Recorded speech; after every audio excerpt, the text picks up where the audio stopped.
Hello, everyone, and welcome to the Albion Obsessed podcast. You join us today for our post-Spurs analysis, where we fell to only our second defeat this season in Roberto De Zerbi's first home game in charge. But we'll talk more about that in just a moment. But as ever, we're going to see who've got on the show today. We welcome Joe. Joe, my friend, how are you keeping? Hello, mate. Yeah, all good. It's been a football-filled weekend. Starting with the Lionesses on Friday night, which was a fantastic game, fantastic atmosphere. So good to see them back at Wembley the first time since lifting that fabulous trophy there.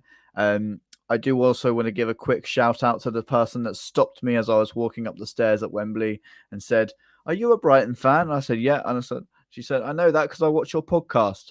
So hello. Thank you for watching. And yeah. I hope you enjoyed the game. But yeah, all good, mate. That sounds awesome. Yeah, thank you to that individual that stopped Joe. That's amazing. Of all places as well, at Wembley. Mad, absolutely mad. We welcome back Dan. Dan, that's a very bright top you're wearing today. Is your mood matching the brightness of your top? I wish it was. Other than that, other than the game yesterday, everything's all good with me. That's fine. That's fine. We'll take it. And we also welcome Cam. Cam, my friend, how are you doing? I'm doing good, thank you. It's nice to be back on chatting with you guys once again. And it's certainly lovely to have you back as well, Cam. It's a good show we've got to do today, guys. Before we get on to the game, there's just a few things we want to talk about pre-game. A few exciting things, I think, anyway. One of which was there was a big old flag, a new flag that was made for De Zerbi's first home game. Did you get to spend much time under the flag, Joe? Was that around your sort of area? Because it was in the north, I believe. Yeah, it was about 10 seats too high up for me, I'm afraid.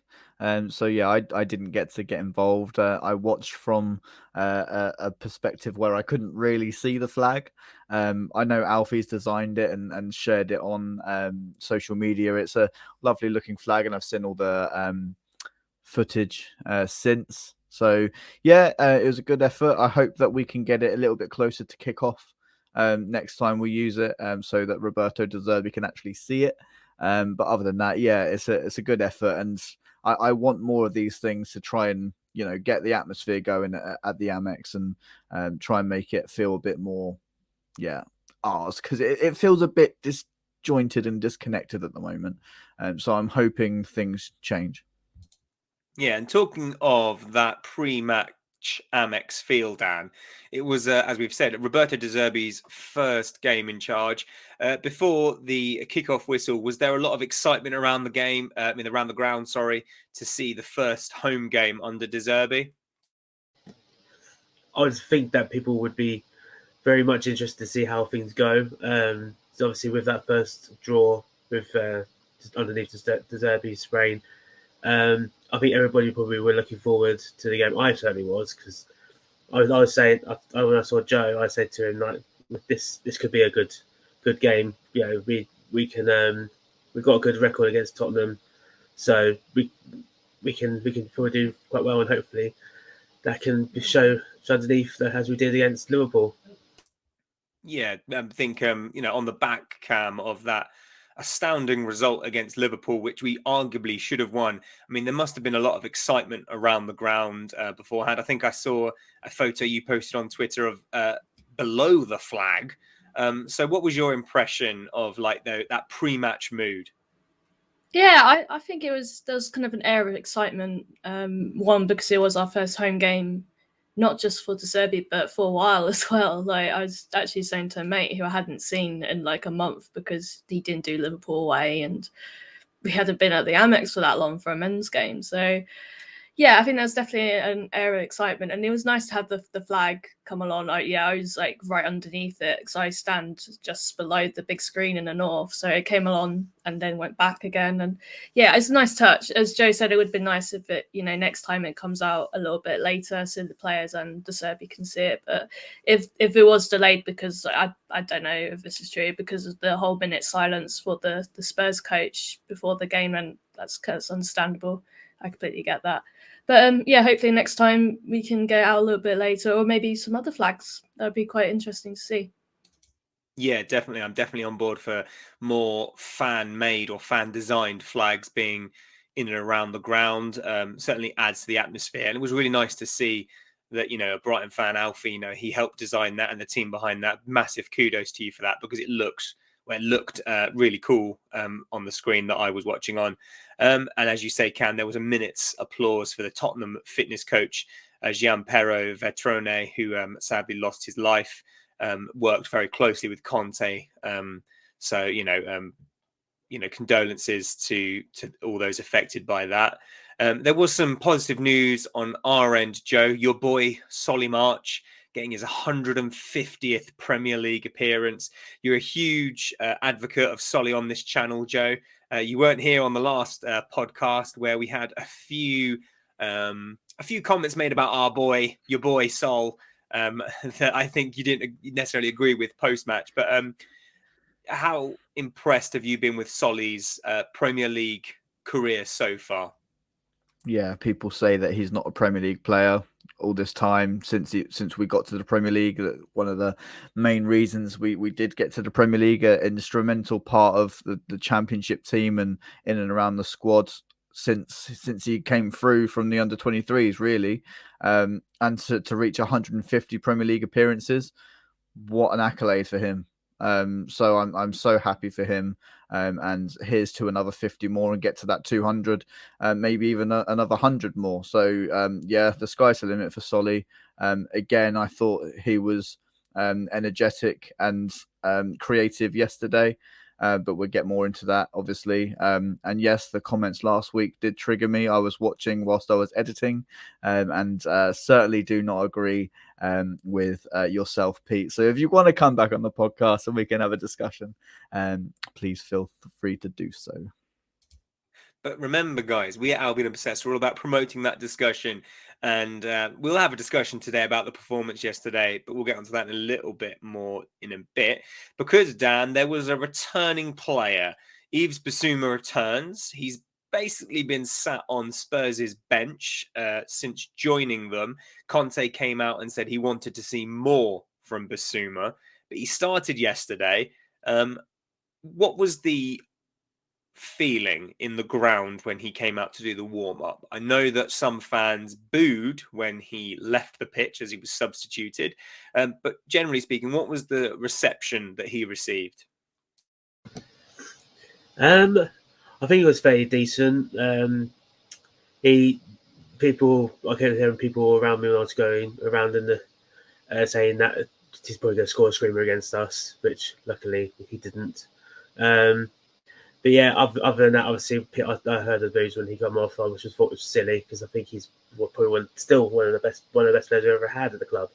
So, I wished him well when he left. He wished us nothing but the best. More you could say so about other players who've left. So I think it's silly that he's got booed. I know it was because of a tackle or whatever. It was a bad tackle, but it's silly to boo him off because he probably felt like, I did so well for you guys, and now you're booing me off. Thanks a lot. But I just will say that I cut him off. The boos were very, very, very quickly drowned out by a massive applause from most of the ground. So I think there was nothing but appreciation for him from the majority. Where do you stand on booing former players, Cam?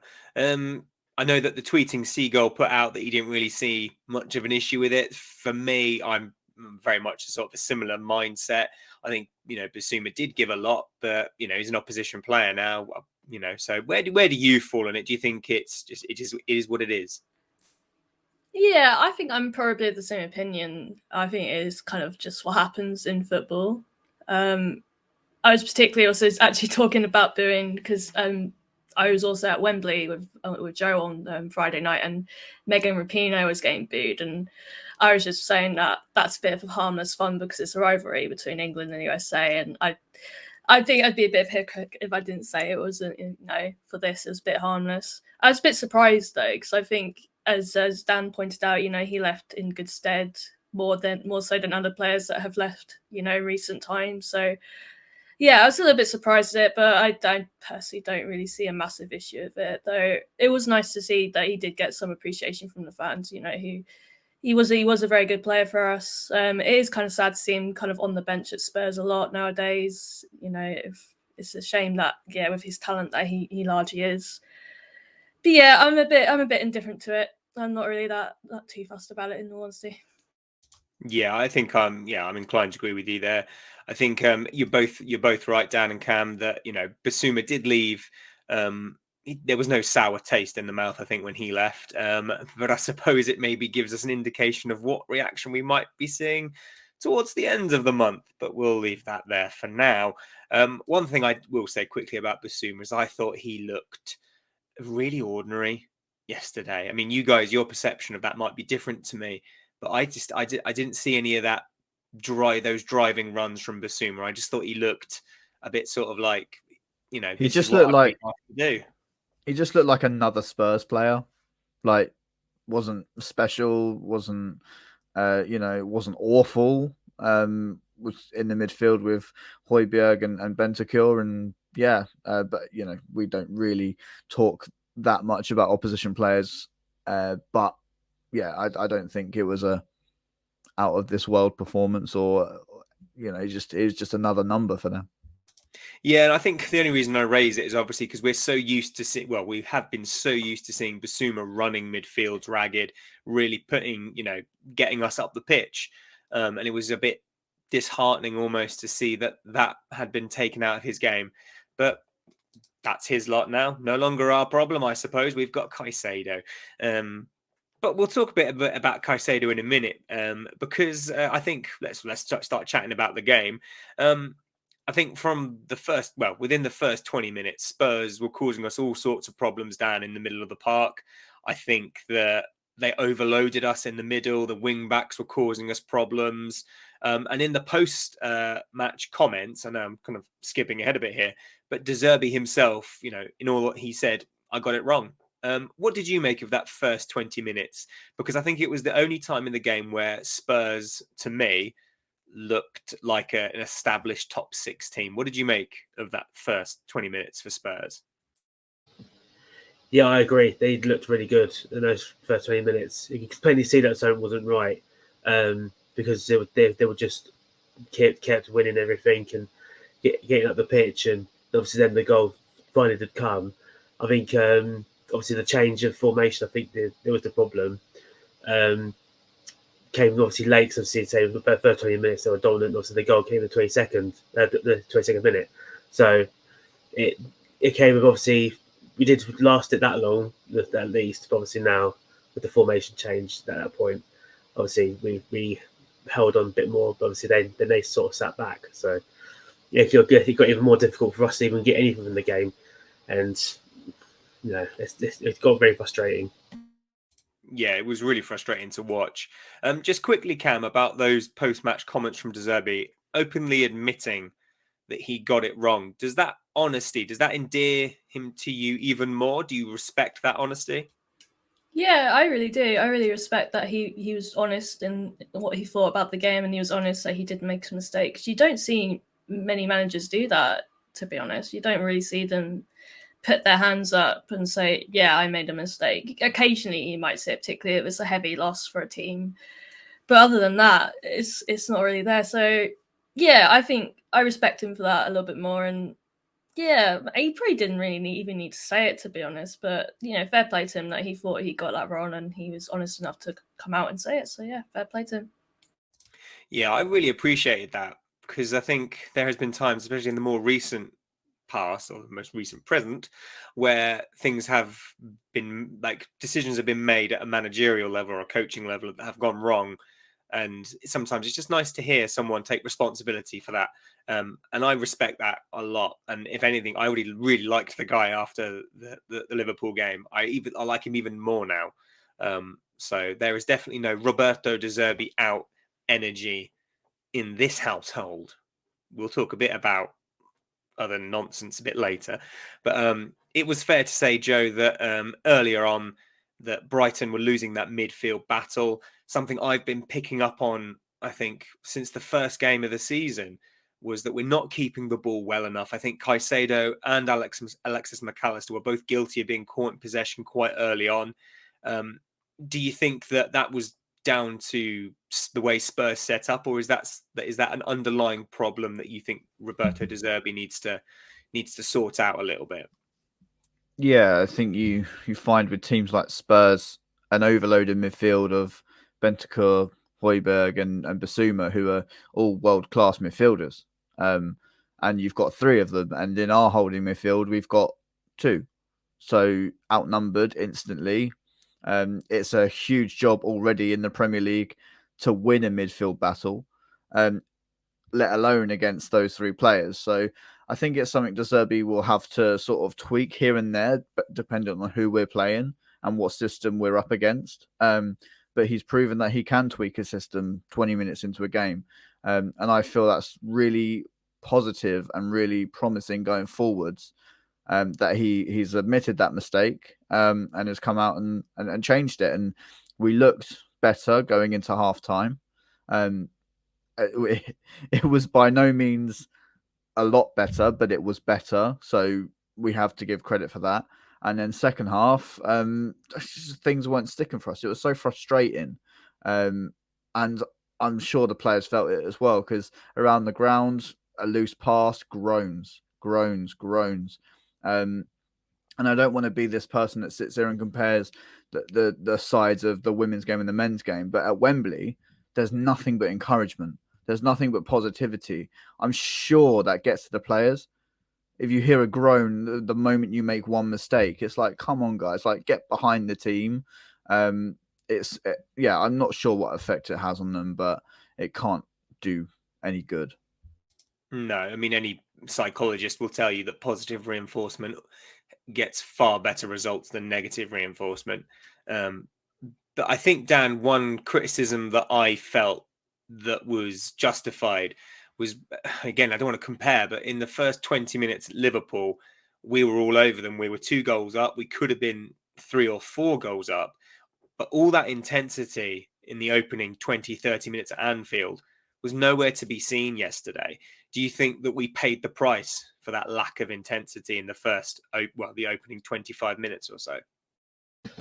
Yeah, I can definitely see the differences, because we were basically all over Liverpool. And as you say, we just seemed very off it, just didn't want to really attack or press or anything until a bit later on. And I think they got better as the game got on doing that. I'm not sure the reason this well. It's obviously maybe a mentality thing, possibly. It's a strange thing. It's one of those things where you look at something and go, "There's something wrong here," but I can't put my finger on it, and it's very, very hard. And obviously, as it got on, it still wasn't working, and you couldn't put your finger on it, and it just got more frustrating, because you're trying to sit there and go and you want to do something and get a chance in or whatever, and it just wasn't working. It's very difficult, but to say I think they made it more difficult for us than eventually, because I think they were having more intensity than us. But it's one of those things sometimes. Yeah, I think Spurs used up all their intensity in the first 25 minutes. Andy Naylor tweeted out on Friday that a stat saying that no Spurs player had scored a goal from open play since like August. And they'd only scored 1 goal away from home, which was a Harry Kane penalty. It was almost predictable then, Cam, that Spurs would eventually score. I definitely think it had been coming. I mean, Son had a free kick saved quite early on. Then Bentancur had a strike that Sanchez palmed away, which led to the corner, which led to the goal. Webster's clearance falls to Højbjerg. He passes it to Son, who's completely unmarked. Trossard races to get back, but by then it's too late. Son puts it in. Kane nods it in. And we're a goal down. What did you make of the Spurs goal? To be fair to them, it was good football. Their front line is very dangerous. Son and Kane are a great partnership. There's no denying that. So, yeah, I agree with you in that it probably was coming. We weren't really in the game up until that point, as has been said. The tendency just wasn't there that we saw at Liverpool. We paid for that. We paid for the poor start with their goal, and yeah, it was nothing less than what they deserved. To be honest, they deserved to be 1-0 up after that first 20 minutes. 390 minutes, Joe. That was how many minutes Tottenham had not scored an away goal in open play for. Then they turn up to Brighton. I don't like stats like that, Joe. I don't like them because you can almost guarantee that whenever a team that's got one of those stats turns up at the Amex, that stat is going to be destroyed, is going to be disappearing. I've used the word predictable there to describe that. What do you make of that? Was it predictable that was going to happen? After 20 minutes of pure Spurs domination, which I thought it was, like my mum said, "Oh, I wonder what the possession stats are," and I was like, "I don't want to look, Mum, to be honest." And yeah, and then that happens. And when a world class team like Spurs are on top of you like that, they are going to make you pay. They're going to throw absolutely everything at you. And I've seen so many negative tweets over the last sort of 24 hours since, or however many hours it's been since the game. And it's like, we gave it I sound so like in the past, but we gave it a go. Little old Brighton against Tottenham. We expect more. Yes, I know, because of the performances we've had this season, where we are at the moment, and what we've seen that our players are capable of. But then we have to remember that this is a team that have spent millions and spend hundreds of thousands on their wage budget week in, week out. They've got a world-class manager who is going to outthink you 9 times out of 10. This is the guy that's won the Premier League. We've got an England captain. We've got Heung-min Son, the rise of the South Korean gods in their team. Do you know what I mean? It's like these are unbelievable players that we're playing against. And if you switch off for 1 second, they're going to punish you. Yeah, you're right. I mean, they do have world-class attacking players. And as you say, Joe, you can't switch off against that. You just can't. But there you are. I wouldn't say we necessarily switched off, but I think we just made it too easy for them. We just didn't hold on to the ball well enough. So I think as well, like we get so frustrated on this podcast when we play teams like Man United and like outplay them, and like Liverpool or whatever, and the pundits go, "Oh yeah, but Liverpool were poor. Oh yeah, but Man United were poor." Sometimes you just have to say, "All right, we got outthought and outplayed by a better team and a better manager on the day." It's simple as that. Yeah, I don't know if I necessarily agree with that for this particular game. For the first 25 minutes, no doubt in my mind, Spurs were the better team. But after that, they just sat back. They parked the bus. I don't think they attacked again that I can remember. I know that Son had the ball in the back of the net. Kane had a chance, maybe. But then they've put their game plan to absolute perfection. If they were going to put everything on Brighton and score a goal and then sit back and hold the lead, that's their game plan worked. And it's you just have to go, okay, yeah, fair enough. Their game plan worked. They frustrated us. We couldn't create anything, and we come away with the loss. For me, it's just one of those things. No, you are right, Joe. And I think you have to, as you say, you have to acknowledge that their game plan worked. I mean, we did have a few chances. I mean, I've listed them down here. Towards the end of the first half, you've got Dunk heading over the crossbar. You've got Caicedo forcing Lloris into a save. You've got March dragging a shot wide. Welbeck drew Lloris into a save. Welbeck shot wide twice. So we did have chances, but Cam, you said in the group chat that we just never looked like taking those chances, did we? No, honestly, it didn't look like we were going to take any of those chances. It was just, I don't know. It didn't really seem like there was a huge amount of chances, and when we did have them, it just didn't seem like we were going to score, or we took too long, getting to the chance. That's my main concern. I think it was just one of those games where it's just like there always had to be an extra pass. And then by the time someone did have a chance, it just wasn't a good chance in the end, or it'd go wide, or it'd go nowhere. So yeah, it was just one of those days. I honestly think if we were still playing now, we probably wouldn't have scored. It was just one of those days, I think. Yeah, I think you've just got to chalk it off to a bad day in the office. Just Dan, really quickly, because Joe mentioned it there, and I know that a lot of people have very strong opinions on the football that Antonio Conte likes to play.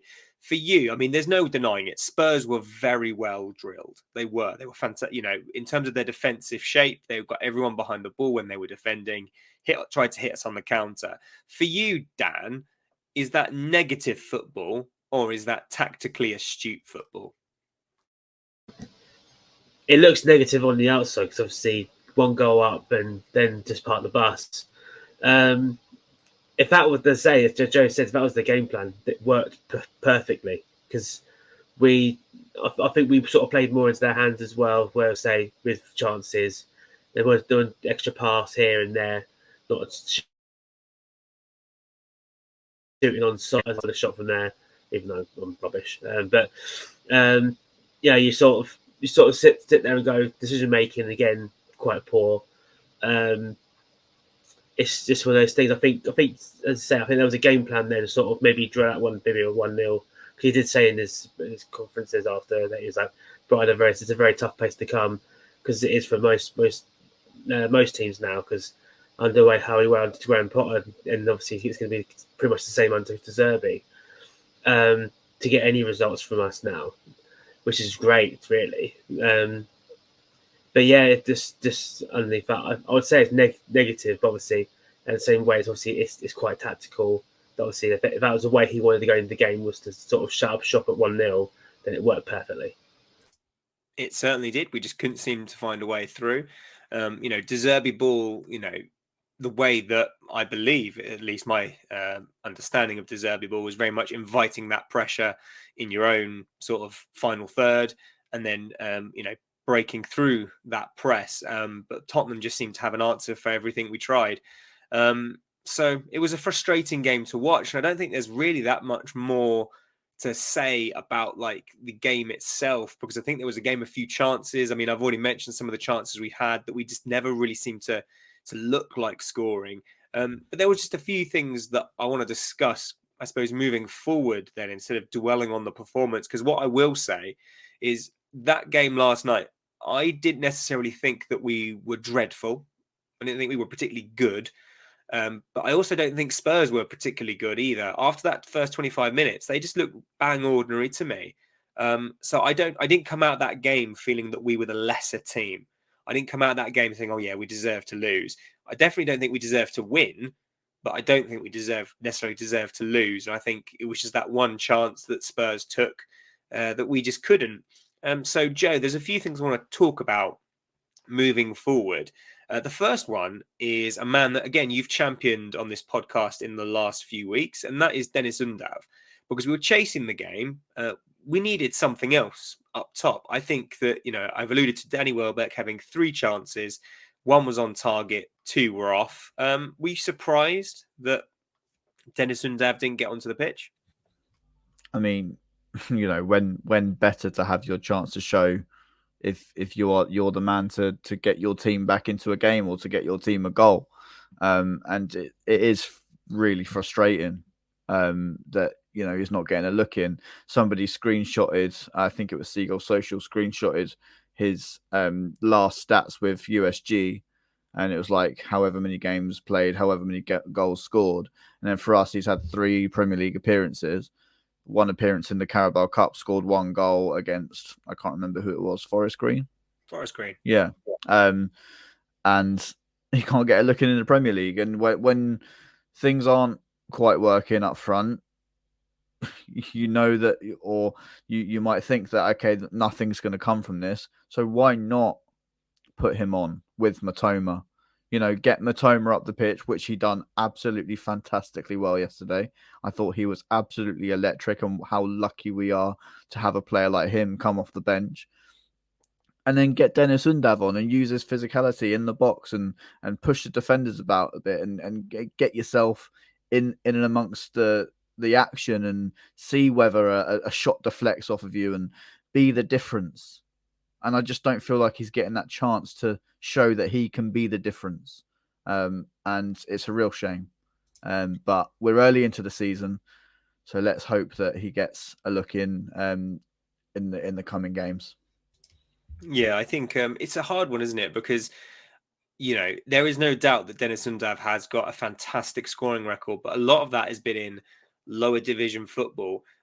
Yes, he performed well in the Belgian league last year, but this is also a league where Christian Burgess, former Portsmouth player, Portsmouth being in League One, is also playing regularly for a Belgian A-League defence. Yeah, I understand that, but it's like when nothing else is working and you've got a striker on the bench and your current striker on the pitch isn't scoring. By the way, I think Welbeck is class. I just want to go out there and say that. A lot of people were laughing at me because I called him world class in the Liverpool game, which I thought he was. He held the ball up fantastically, ran the line against Van Dijk and Matip unbelievably well. And, let's not take away from how good those players are. Sometimes you have to say, okay, Welbeck, it's not working. Something needs to change and take a risk. You're 1-0 down. What else is there to lose other than by a couple more goals? And the goal difference at the end of the season really might not matter to us anyway. So why not try and risk something different up front? And if it doesn't work, it doesn't work. But at least you've seen what will happen. Yeah, don't mistake my sort of Undav comments for disrespect. I'm literally just playing devil's advocate. Same with with Forest Green. Yeah, he scored against Forest Green, but he should have scored more. I mean, Forest Green are struggling in League One, and and Undav only put one past them. But is that down to a lack of match sharpness, lack of game time? We just don't know. I mean, Dan, where do you fit in with this whole Welbeck thing? Because I've seen a few people now calling for Welbeck to be dropped on social media. He hasn't scored yet this season. So do you think, Dan, that Welbeck should be dropped in favour for Dennis Undav, or does he offer too much? It's quite hard because as a forward player, you really want your forward players to be scoring goals. But it's the same thing I think I was saying mostly last season about Mopé, was that the other options, obviously, I think there was a time where Welbeck wasn't really getting into the squad. And I think there was I remember one game that I think he decided to change it up and put Locadia on. And it was and you can definitely tell the difference between Neil Mopé and Locadia, because Locadia just looked lost. It was just literally she just bought someone. They just basically grabbed someone from the stands and went, "Go play football." And it was like, "What am I doing? I don't know what I'm doing."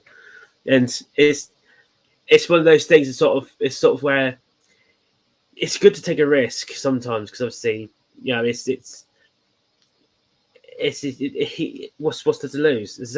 As Joe said, in the game where we're losing, not really doing much in the game, to change it. Just do a little change. Maybe in the next game, I would still say Welbeck probably still has to stay in the squad. But I did see people saying try Ferguson, because he's tearing up the Premier League 2 at the moment, doing very highly rated at the moment. Maybe he might be another option, because I think he has had a couple of substitute appearances in the Premier League now.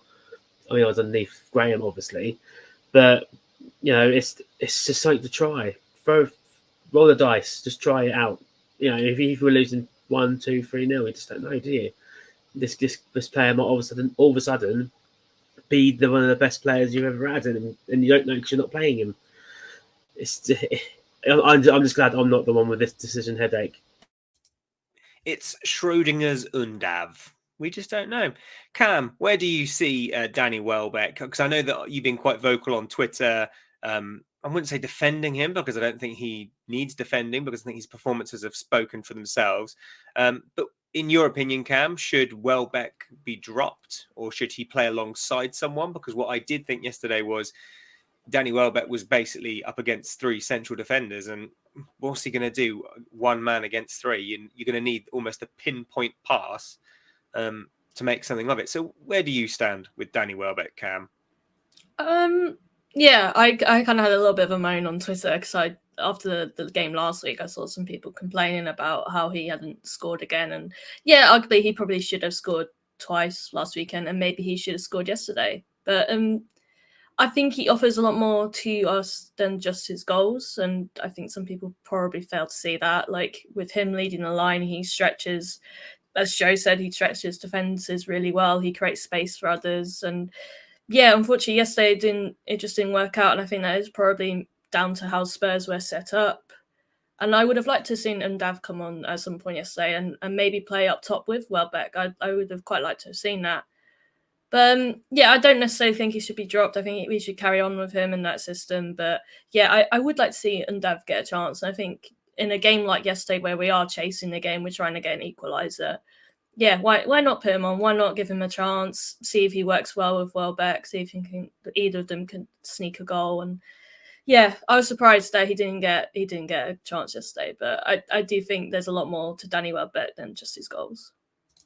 Yeah, there certainly is. I mean, look at the Fulham game. We bemoaned the lack of a focal point at the Fulham game, and now here we are moaning that Welbeck didn't score. Well, not moaning, but you know what I mean. One man that is stretching defenders or defenses, I should say, Joe, when he comes on, is Karu Matoma. What an exciting player! I think in every cameo he's made this season, he has looked absolutely electric. So it's no wonder, Joe, that some fans are calling for him to start. But my question to you, Joe, is if Matoma makes that starting 11, whose place does he take? Oh, don't ask me this, Tom. Well, What I'm have you asked me gonna. that? Oh, wow. You know my stance on it, on stance. Why am I suddenly West Country stance? You know my stance on it from the group chat yesterday. I'll put it out to the viewers that, you know, this team has been working so well, I think, in my opinion, and I don't think you can change anyone in the starting 11. Matoma's absolutely wonderful to have come off the bench. Yes, he does deserve a start, but as Dan said, thank God I'm not the one making those selections because that would give me the worst headache I've ever had. Because I think every person in that team deserves to start the next game. Interesting. After the performance at Liverpool, a 3-3 draw at Anfield is phenomenal. A Trossard hat-trick. The chances we created, so much positivity come out of that game, in my opinion. Yesterday, as we've said, bad day at the office. You don't drop anyone just because of one poor game. I know, Tom, you mentioned the Fulham performance and things have been a bit iffy since then. But I think, especially with the transition of the manager, is you give the starting 11 a bit more time to understand his tactics, and we keep going as we are. But I'm not taking anything away from Karu Matoma because he is a phenomenal player that if he carries on, absolutely deserves a start. Yeah, it's hard to disagree there. I think in regards to my comments in regards to the Fulham game, I was just saying that since then we've conceded quite a few goals. I think we've conceded 9 goals since then. And to me, that's just a bit sort of worrying, especially for a team that has historically had such a good defensive record for the last, for the last 18 months, 2 years. We've been very much that team of, outside the top 6, Brighton have got the best defense. And suddenly we seem to be leaking goals a little bit over the place. Dan, I'll ask you the same question I asked Joe. If you wanted to try and fit Undav or Matoma in your squad, who would you drop? Who would you put to the bench for that? Or do you, like Joe, feel that we shouldn't be dropping anyone and we need consistency moving forward? It's sort of like, I think with Matoma, I think it's got to be a formation thing. It's got to be it's got to be a formation that he's sort of comfortable with. Because I think when we bring him on, we go to 3 at the back, and obviously for Purvis, and then that sort of works because then Trossard sort of goes inwards and sort of he then goes round. So that's probably what I would say. It all depends on what sort of formation. I know he normally likes to do 4-2-3-1, which then obviously Purvis Stupinian would be perfect for. If he wanted to do it in that sort of formation, that's even more harder because he's sort of thinking it's a wide player, and obviously I don't want to drop March, don't want to drop Trossard. It's basically it's sort of like if he's going to go to 4-2-3-1, like we probably all think he's going to eventually, it's just going to be basically, as we all like to call the long. We've lost Dan. We've lost him, Joe. We have fully lost Dan. Oh, Daniel, we've lost his point. Oh, Daniel. Oh, no. Dan, if you can hear us, then, come unfreeze yourself. Yeah, unfreeze Come back yourself. from the abyss. This is fantastic content. We'll keep it in, it's fine. I'm going to keep this in. To the audio listeners, Dan is frozen on the screen, and he's giving it a little thinking emoji. And we're just going to wait for him to come back. We will. But in the meantime, I will continue to ask the questions. Cam, I mean, correct me if I'm wrong with this, because one thing Dan mentioned there about when Matoma came on yesterday, he came on for Estupinian, which I think he also did against Liverpool as well. Now, I'm of the impression that when that happened on both occasions, March dropped into left back. Was that the case last night?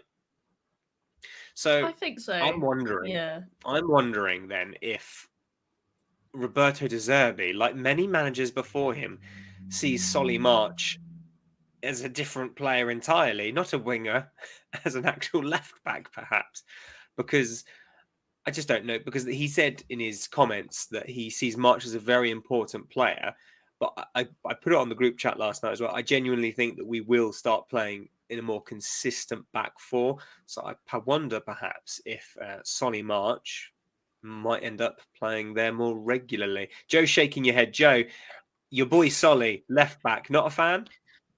Not as an out-and-out left back in a 4. I don't see that. It might look like I'm just being this person that's going to claim that I saw this way before anyone else. But when Solly was playing for us in the Championship, I always thought, how would he do at left back or right back? I always thought that he would make a decent fullback or a wing back. And he's definitely made a decent wing back. He's definitely made a decent winger. And what Solly's got is so much versatility. Big thanks to Graham Potter for that. But I think that's probably always been in Solly's game. And it was Graham Potter that made him realise his potential, that he can be, as De Zerbi says, a really important player all over the pitch for us. And I'm sure if he did get put at out-and-out left back like he was yesterday, that he will do a really solid job for us, because he's just an unbelievably solid and professional player. But I don't think he's the answer to a permanent left back. No, neither do I, to be honest. It's just because that's what I've seen in the last 2 games. Maybe that's because Purvis doesn't have the full 90 minutes in the tank in him just yet, maybe. But let's see. I'm going to make something audacious. I like to be audacious sometimes.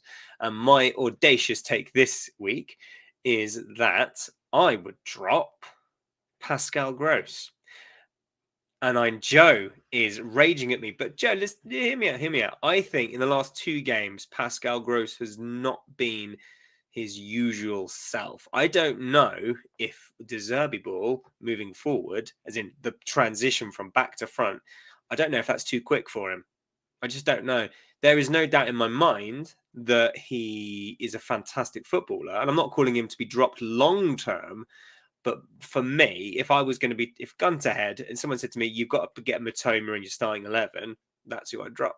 because I don't think you can't drop March because March has been excellent all season. You can't drop Trossard because he's in the form of his life. You can't drop Welbeck because, as you both have said, he offers so much more than goals. So I don't know who you drop, and I wouldn't drop Purvis because I thought the last 2 games Purvis has looked pretty good, and I just think De Zerbi ball again, as is my understanding.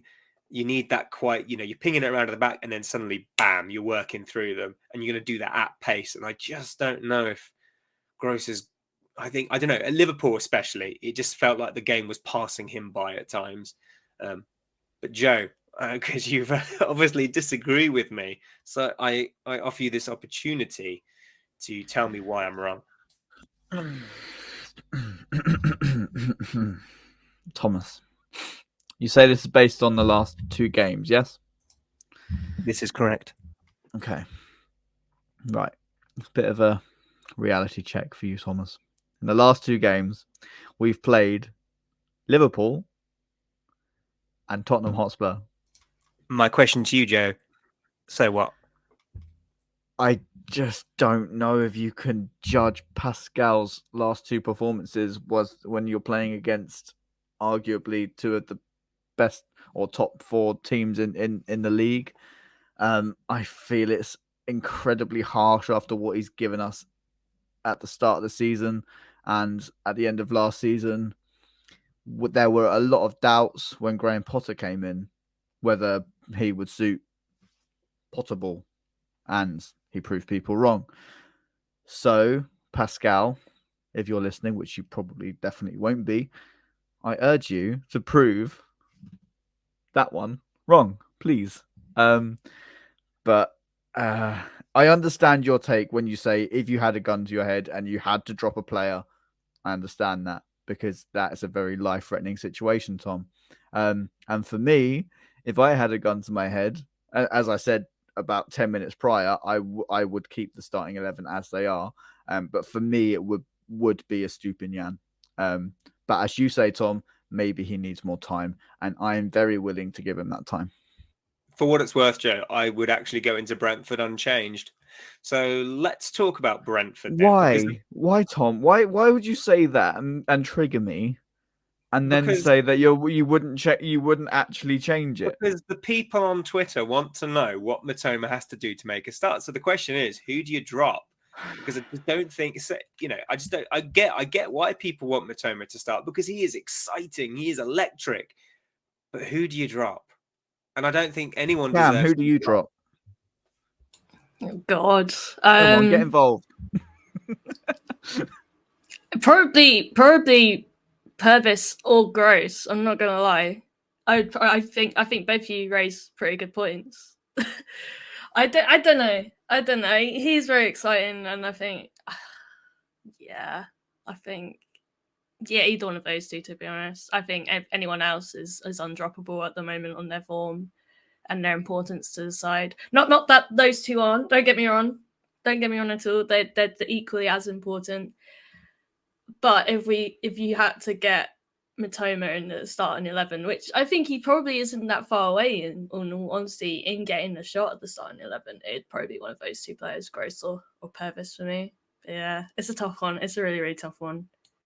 See, Joe, if you drop your Purvis, your boy Solid would have to start a left back, and you've said you don't want that. So No. Make up your mind. No. Start back 3, please, Roberto. Back 3. I don't like back 4s. Not with the current defenders that we've got. We work much better in a back 3. Veltman, Dunk, and Webster, 2 wonderful pacey wing backs. Thank you very much. I'd still potentially think about dropping Webster myself, but I'm just harshing it today, man.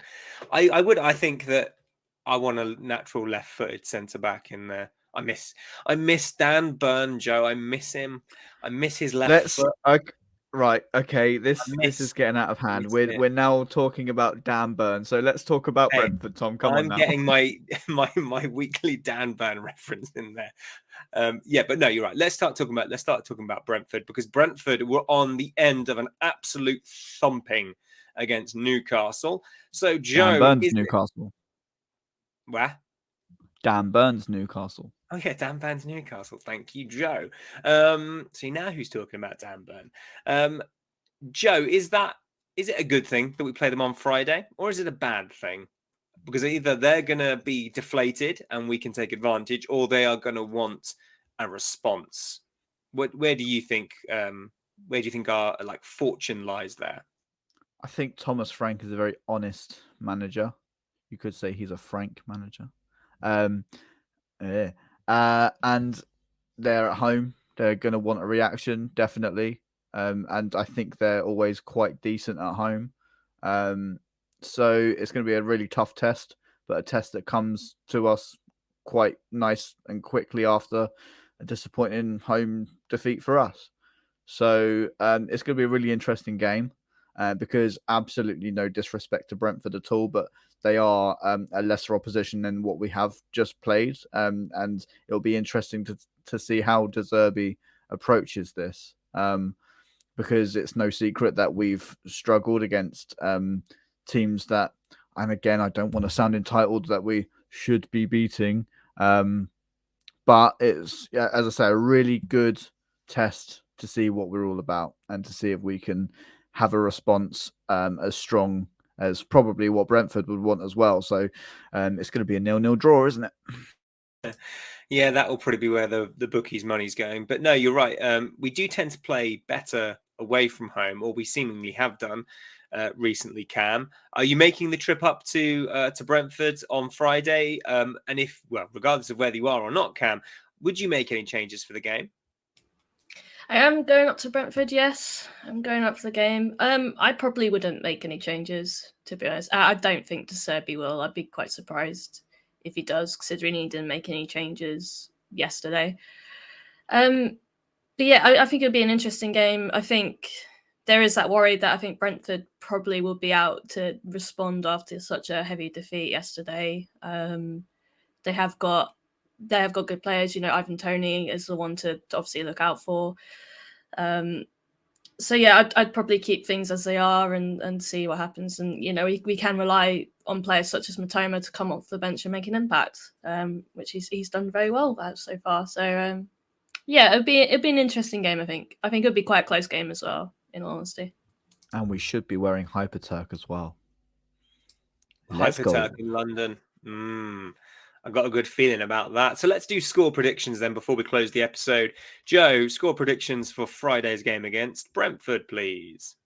Brentford are going to come out fighting. As I said, they've got a really good man manager in Thomas Frank. Do you think, Joe, I'm sorry to interrupt you, Joe, but do you think that will suit us well? Because we just saw a game where we played against a team that just sat back. Brentford, as you rightfully say, are going to come out and they are going to attack. But do you think that almost plays into our hands a little bit? Possibly, because as you said, Tom, De Zerbi ball is very much invite the pressure and then attack. And we all know from De Zerbi's first interview as Brighton manager, he loves to attack. So I look forward to seeing more of that on Friday. And yeah, I'm going to go for a lovely 3-1 win for us. And I'm going to go with Danny Welbeck, Solly March, and Leandro Trossard. Very nice, very nice. Cam, score predictions, please. Gosh, I think it could either be 2-1 to Albion or a 1-1 draw.